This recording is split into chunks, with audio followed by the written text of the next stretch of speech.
20-minute drive from the nearest highway leads you to the community of Yashuna. Women in traditional Mayan dress run errands. Many of the men live and work in tourist areas, returning twice a month.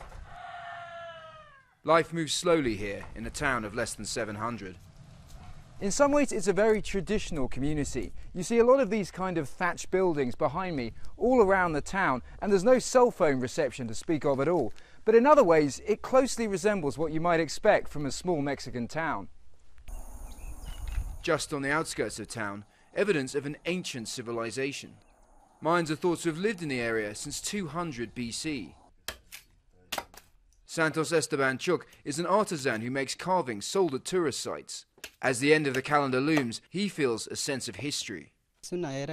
We're lucky to see how this era ends, he says, and hopefully we'll see how the other one starts. Lots of people say it's the end of the world, but we don't believe that. The Mexican government has been trying to encourage modern housing by subsidizing cement. But old construction methods die hard. The head of the community enforces local laws, such as a ban on the sale of alcohol.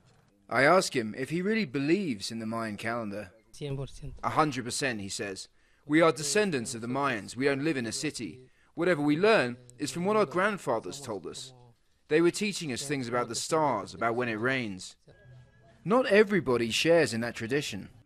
Teresa Kanu Ulmesh is making tortillas for lunch. Like much of the older generation, she only knows a Mayan dialect, which is still spoken by more than 1 million people in Mexico. As for the calendar, I don't know anything about it, she says. I can't read or write.